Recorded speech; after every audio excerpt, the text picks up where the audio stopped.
ओम शांति। आज प्यारे बाप दादा की साकार मधुर मुरली है 11 नवंबर 2022। आज की मुरली के सार में प्यारे बाबा ने शिक्षा और समझानी देते हुए कहा कि बच्चे बाप जो सदा सुख देते हैं, रोज पढ़ाते हैं, ज्ञान खजाना देते हैं, ऐसे बाप को कभी नहीं भूलना, श्रीमत पर सदा चलते रहना। फिर कहा बाबा है सबसे बड़ा जादूगर जो कांटों के इस जंगल को बदलकर सुंदर फूलों का बगीचा बना देते हैं। और साथ में कहा बाबा सबसे बड़ा सोशल वर्कर हैं जो पतित शरीर पतित दुनिया में पतित मनुष्यों को आकर पावन बनाते हैं। और आज बाबा ने विशेष कहा कि बच्चे ईश्वरीय बचपन को कभी नहीं भूलना, अर्थात जब हम ज्ञान में आए उस समय का जो उमंग उत्साह है वह सदा बना रहे। बाबा कहते हैं तुम माता पिता के खीर मीठे बच्चे हो, मम्मा बाबा कहकर भूल न जाना, अगर भूल गए तो वर्षा गंवा देंगे। और बाबा ने प्यार की भाषणा दिलाते हुए कहा कि बच्चों को अपनी स्थिति का, सेवा का, पुरुषार्थ का समाचार जरूर लिखना है, क्योंकि बाबा को बच्चों का फिक्र रहता है कि बच्चे कहीं माया के प्रभाव में न आ जाए। फिर कहा कि बाबा तो रोज मुरली में ही बच्चों को सावधान करेंगे, रोज मुरली सुनते व पढ़ते रहेंगे तो सावधानी मिलती रहेंगी। और साथ में कहा जो पुरुषार्थ में ढीले हो जाते हैं उनको भी सावधान करना है कि बाबा को अपना स्थिति का समाचार लिखो। और अमृत वेले पर अटेंशन दिलाते हुए कहा कि अमृत वेले उठकर विचार सागर मंथन जरूर करना है, दिन में भल काम काज करो, अमृत वेले 3 से 4 बजे बैठकर याद करो तो बहुत सुख फील होगा। और कहा ब्रह्मा बाबा समान हनुमान महावीर बनना है, माया के तूफानों में अचल अडुल बनना है। सुनते हैं महावाक्य विस्तार से। आज दुख हरता सुख करता बाबा कहे, मीठे बच्चे बाप जो सदा सुख देते हैं, रोज पढ़ाते हैं, ज्ञान खजाना देते हैं, ऐसे बाप को तुम भूलो मत, श्रीमत पर सदा चलते रहो। आज मुरली से प्रश्न है बाप की जादूगरी कौन सी है जो मनुष्य नहीं कर सकते। उत्तर में बाबा ने कहा कांटों के इस जंगल को बदलकर सुंदर फूलों का बगीचा बना देना, पतित मनुष्यों को पावन देवता बना देना, यह जादूगरी बाप की है, किसी मनुष्य की नहीं।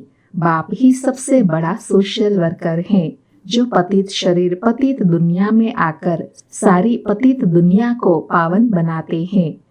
आज मुरली में गीत बजा, बचपन के दिन भुला न देना, आज हंसे कल रुला न देना। ओम शांति।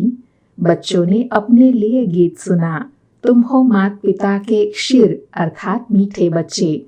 बाप क्षीर बच्चों को, मीठे बच्चों को कहते हैं कि मम्मा बाबा कहकर कभी भूल न जाना, अगर भूले तो वर्षा गंवा देंगे। परंतु बच्चे सुनते हुए भी भूल जाते हैं, तो भी बाप सहज रास्ता बताते हैं। बाबा कहते हैं मुझे मालूम है बच्चे भूल जाते हैं, तो बाबा सहज रास्ता बताते हैं। घर गृहस्थ व्यवहार आदि कुछ भी छुड़ाते नहीं हैं। कहते हैं गृहस्थी हो चाहे बैचलर कुमार हो, सिर्फ श्रीमत पर चलने का पुरुषार्थ करो, ऐसे बाप को कभी भूल न जाओ। बाप उल्हाना देते हैं कि कोई कोई बच्चे मम्मा बाबा कहकर फिर कभी अपना समाचार भी नहीं देते हैं, बाप से स्वर्ग की बादशाही लेते हैं, फिर उनको भूल जाते हैं। और नरक की जायदाद देने वाले बाप को बहुत खुशी से चिट्ठी लिखते हैं। चिट्ठी न आए तो माँ बाप भी मूंझ जाते हैं, सोचते हैं पता नहीं बीमार है क्या। तो बेहद का बाप भी ऐसे समझते हैं कि पता नहीं बच्चों का क्या हाल है, इंतजार होता है ना। बाबा कहते हैं बच्चे भी बाबा को समाचार नहीं लिखते तो बाबा को भी ख्याल चलता है। वो लौकिक बच्चे तो दुख देने वाले भी निकल पड़ते हैं, तो भी उनसे मोह नहीं जाता। यहाँ फिर वंडर देखो, जिस बाप को कहते हैं तुम मात पिता हम बालक तेरे, तुमरे कृपाते सुख घनेरे, सामने भी बैठे हैं। यूं तो सभी बच्चे मुरली द्वारा भी सुनेंगे। बाप जानते हैं नंबरवार पुरुषार्थ अनुसार कितने सपूत है कितने कपूत हैं। मम्मा बाबा कहकर फिर भी छोड़ देते हैं। गीत भी कहता है, ऐसे बाप को क्यों भूल जाते हो। ऐसे बाप को रोज चिट्ठी लिखनी चाहिए। बाप भी रोज खजाना देते हैं, रोज पढ़ाते भी हैं, प्यार भी देते हैं। बाप, टीचर, सतगुरु तीनों ही है। लौकिक बाप को तो बच्चे चिट्ठी लिखते हैं, गुरु को भी याद करते हैं, परंतु जो ज्यादा सुख देने वाला, सचखंड का मालिक बनाने वाला बाप है, उनको भूल जाते हैं, चिट्ठी भी नहीं लिखते हैं। बाप को फिक्र रहता है। बाबा फिर याद दिला रहे हैं कि बाबा को फिक्र रहता है कि क्या हुआ, माया ने मार डाला व विकार में ढकेल दिया। बाबा तो मुरली में ही बच्चों को सावधान करेंगे ना। बाबा राय देंगे कि ऐसे ऐसे अपने को बचाते रहो, क्योंकि यह है बाप का सबसे बड़ा बच्चा ब्रह्मा बाबा, सबसे आगे चल रहा है। इनके पास सब प्रकार के तूफान आदि आते हैं। महावीर, हनुमान इनको ही कहेंगे। आगे रुस्तम होने के कारण माया भी रुस्तम हो, पहले इनसे ही लड़ेंगी। बाबा कहते हैं, तुमको जो तूफान आते हैं वह पहले मुझे आएंगे। जो बाबा अनुभव भी बताते हैं। तुम कहेंगे, बाबा आपको तूफान कैसे आएंगे, आप तो बुजुर्ग हो। बाबा कहते हैं, हमारे पास सब आते हैं, नहीं तो हम तुमको सावधान कैसे करें। परंतु बच्चे बाबा को बताते ही नहीं है। तूफान में गुटखा खाकर डूब मर जाते हैं, अपना पद भ्रष्ट कर देते हैं। इसलिए बाप कहते हैं, एक दो को याद दिलाते रहो, बाबा को पत्र तो लिखो। बाबा कहते हैं, अगर दूसरे ब्राह्मण परिवार की आत्माएं कोई ढीली हो जाती है पुरुषार्थ में, तो उनको भी याद दिलाना है कि बाबा को अपनी स्थिति का समाचार सुनाओ। हर बात में एक दो को सावधान करो। माया बड़ी तीखी है, गुस्सा मार देती है।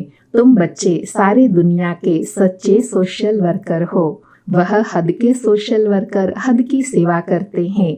यह बाप तो सारी दुनिया का सोशल वर्कर है। सारी पतित दुनिया को पावन बनाना यह बाप के ऊपर है। बाप को ही बुलाते हैं। ऐसे बाप को बाप कहे फिर बच्चे भूल जाते हैं। यह गीत भी कोई का टच किया हुआ है। जो आज मुरली में गीत बजाना कि बचपन के दिन भुला न देना, आज हंसे कल रुला न देना, अर्थात जब हम बाबा के बच्चे बने तब उस समय जो हमारा नशा, उमंग, उत्साह होता है, उस समय जो ऊंची श्रेष्ठ स्थिति का अनुभव करते हैं, वह सदा स्मृति में रहे तो स्थिति में हलचल आते हुए भी फिर उसी पुरुषार्थ में लग जाएंगे। जैसे कोई कोई शास्त्र भी अच्छे बने हुए हैं जो मनुष्य अपने पास रखते हैं। यहाँ तो शास्त्र, चित्र आदि कुछ भी नहीं, यह चित्र भी अपने ही बनाए हुए हैं। बाबा कहते, वह सब चित्र है संशय बुद्धि बनाने वाले, यह चित्र है निश्चय बुद्धि बनाने वाले। दुनिया को तो यह मालूम ही नहीं कि भारत स्वर्ग था, भारत का कितना मान है। यहाँ ही शिव बाबा आते हैं। शिव बाबा को बाबा कहते हैं। फिर है ब्रह्मा बाबा, विष्णु को बाबा नहीं कहेंगे, यह भी तुम बच्चे जानते हो। दुनिया के मनुष्य मात्र तो कहते हैं, हे पतित पावन आओ, हम पतित हैं, आकर पावन बनाओ। परंतु यह नहीं जानते कि वह पतित से पावन कैसे बनाएंगे, कहाँ ले जाएंगे। बस तोते मुआफिक बोलते हैं, बिगर अर्थ कुछ भी नहीं जानते। बाबा कहे, अरे गॉड फादर कहते हो, फादर माना प्रॉपर्टी, और किसी को फादर नहीं कहा जाता। विष्णु और शंकर को भी फादर नहीं कह सकते, तो और किसी को कैसे कहेंगे। सब समझते हैं कि गॉड फादर निराकार ही है। आत्मा इस देह में आकर पुकारती है, ओ गॉड फादर। बाप आकर देही अभिमानी बनाते हैं। तुम बाप को कहते हो, बाबा हमको पावन बनाओ और पावन दुनिया में ले चलो। शिव बाबा आते हैं भारत को पवित्र प्रवृत्ति मार्ग बनाने। बाप कहते हैं, तुम पवित्र प्रवृत्ति मार्ग वाले थे, तुम ही चाहते हो हम पावन बने, स्वर्ग को याद करते हो। वैकुंठ कहने से श्री कृष्ण याद आता है। यह नहीं समझते कि प्रवृत्ति मार्ग के महाराजा महारानी लक्ष्मी नारायण को याद करे। अब मनुष्य चाहते हैं शांति। यह सारी दुनिया का क्वेश्चन है। बाबा कहते हैं, शांति तो सारी दुनिया के हर एक मनुष्य मात्र को चाहिए। उसकी जवाबदारी बाप के ऊपर है। जब भारत नर्क हो जाता है तो उसको स्वर्ग बनाने बाप ही आते हैं। नर्क फिर कौन बनाते हैं, कब बनाते हैं, यह कोई नहीं जानते। बाप कहते हैं मैं तुमको स्वर्गवासी बनाता हूँ, स्वीट वर्ल्ड में ले जाई, फिर तुमको स्वीट बादशाही में भेज देंगे। ऐसे बाप से रात दिन पढ़कर पूरा वर्षा लेना चाहिए। वास्तव में रात दिन कोई पढ़ाया नहीं जाता। बाबा कहते हैं इतना लगन से पुरुषार्थ करना चाहिए। बाबा कहते हैं सवेरे और रात को 1 घंटा रेगुलर पढ़ो। सवेरे का समय तो सबको मिलता है, 1 सेकंड की बात है। सिर्फ बाप और वर्षे को याद करना है। फिर भी तुम भूल जाते हो। फिर कहते हो बाबा हम क्या करें। याद भी बड़ी सहज है, सृष्टि चक्र का ज्ञान भी बड़ा सहज है। यह है पाप आत्माओं की दुनिया। तुमको पुण्य आत्माओं की दुनिया में जाना है। शिव बाबा को याद करो। गृहस्थ व्यवहार में रहने वालों के लिए भी बहुत सहज है। तो बाप बच्चों को जरूर याद करते हैं। फलाने की कभी चिट्ठी नहीं आती है, क्या हो गया है। बाबा ने तीसरी बार याद किया, जो बच्चे पुरुषार्थ में ढीले हो जाते हैं उनका समाचार क्यों नहीं आता। वह जब सामने आते हैं तो पूछता हूँ क्या बेहोश तो नहीं हो गए थे। बाप के साथ इतना लव नहीं, पाई पैसे कमाने वाले में लव चला जाता है। बाप को समाचार देना चाहिए, बाबा हम जीते हैं, खुश है। बाबा कहते हैं इतना समाचार दे दो कि बाबा हम ठीक हैं, खुश हैं, ज्ञान में जी रहे हैं, औरों को भी परिचय देते हैं। बाबा तो रोज मुरली में याद प्यार भेजते हैं, बाकी एक एक का नाम तो नहीं लिख सकते हैं। तो बच्चों को भी अपना समाचार देना चाहिए। आज बाबा कितना अटेंशन दिला रहे हैं कि बाबा भी रोज हम बच्चों को याद प्यार देते हैं, तो हमें भी बाबा को अपना समाचार देना चाहिए। इस समय सारी दुनिया का मुंह काला हो गया है, अर्थात पतित हो गए हैं। उनको बाप आकर गोरा पावन बनाते हैं। बाबा भारत का मुंह फेर देते हैं, कांटों के जंगल को फूलों का बगीचा बनाते हैं। कैसा जादू है। स्वर्ग के बगीचे में भारत ही होता है। वहाँ यह पता नहीं रहता कि हमारे पीछे और कौन कौन आने वाले हैं। समझते हैं बस हम ही विश्व के मालिक हैं। सतयुग को कहा जाता है गार्डन ऑफ अल्लाह। फिर जंगल में कोई गार्डन नहीं बनाते, वह तो रावण बनाते हैं। रावण पुराना दुश्मन है जिसको कोई नहीं जानते। बाबा पूछते हैं तुम किसकी संतान हो। बच्चे कहते हैं बाबा हम ब्रह्मा के बच्चे हैं, शिव बाबा के पोत्रे हैं। शिव बाबा ब्रह्मा द्वारा वर्षा देते हैं, ब्रह्मा द्वारा स्वर्ग की स्थापना कर रहे हैं। तुम बाबा के बच्चे बने ही हो वर्षा लेने के लिए। बाबा कहते हैं याद करना भूलना नहीं। बच्चे कहते हैं बाबा घड़ी घड़ी भूल जाते हैं। बाबा कहते हैं अरे तुमको जो नरकवासी बनाते हैं उनको याद करते हो और स्वर्गवासी बनाने वाले बाप को भूल जाते हो। बाप को नहीं भूलेंगे तो वर्षे को भी नहीं भूलेंगे। इस समय तो बाबा हाजिर नाजिर हैं, कहते भी हैं हाजिरा हजूर, अर्थात शिव बाबा हजूर हाजिर हैं, वह भी गुप्त हैं। ऐसे नहीं कहेंगे कि हम उनको देखते हैं। आत्मा गुप्त तो बाप भी गुप्त। आत्मा शरीर में आकर बोलती है। बाबा कहते मुझे भी शरीर चाहिए, नहीं तो मैं आऊं कैसे। गर्भ में आऊं तो गर्भ जेल में आना पड़े। मैं गर्भ जेल में क्यों आऊं, मैंने कौन सा गुनाह किया है। बाबा कहते हैं मैंने कौन सा गुनाह किया है। गर्भ महल तो होता है स्वर्ग में, हम स्वर्ग में आकर क्या करेंगे। स्वर्ग का मालिक तो तुम बच्चों को ही बनाता हूँ। यहाँ सन्मुख बैठकर सुनने से सबको मजा आता है, यहाँ से बाहर जाने से सब कुछ भूल जाते हैं। 21 जन्मों की राजाई लेना और साधारण प्रजा में पद पाना, फर्क तो बहुत है ना। भील लोग रोटला खाते हैं, साहूकार लोग माल खाते हैं। फर्क है मर्तबे का, परंतु दुखी तो दोनों ही होते हैं। बाबा कहते हैं दुख की दुनिया है तो दुखी तो दोनों ही होते हैं, चाहे वो रोटला खाने वाले हो चाहे माल खाने वाले हो। स्वर्ग में फिर सब सुखी होते हैं, परंतु मर्तबा नंबरवार है। तुमको पुरुषार्थ करके ऊंच पद पाना है, मम्मा बाबा को फॉलो करना है। इस समय श्रीमत मिलती है तो मात पिता को फॉलो करना पड़े। मात पिता तो साकार में चाहिए, शिव बाबा को तो पुरुषार्थ करना नहीं है। मम्मा बाबा पुरुषार्थ कर 21 जन्मों का राज्य भाग्य लेते हैं। फिर जो अच्छा पुरुषार्थ करते हैं वह गद्दी पर बैठते हैं। 8 पास विद ऑनर होते हैं, उनमें आना चाहिए। बाबा कहते हैं ऐसा पुरुषार्थ करना चाहिए जो मम्मा बाबा की गद्दी को संभाल सके, अर्थात उनके वारिस बन सके।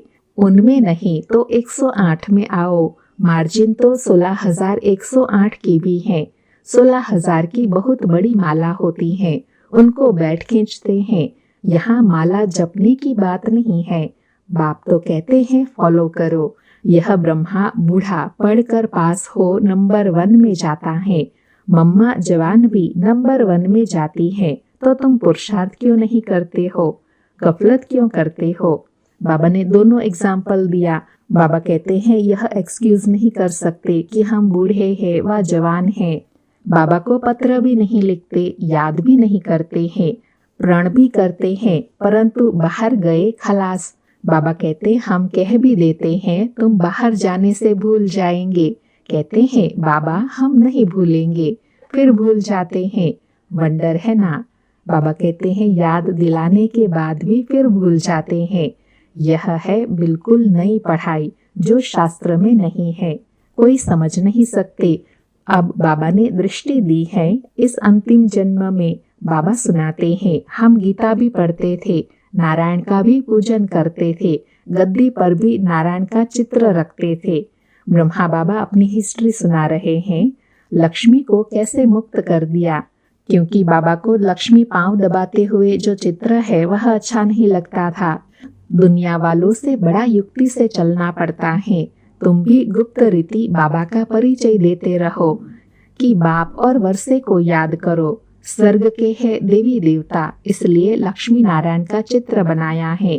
पहले त्रिमूर्ति नहीं डाला था, क्योंकि ब्रह्मा को देख बिगड़ जाते हैं, परंतु ब्रह्मा बिगड़ काम कैसे हो?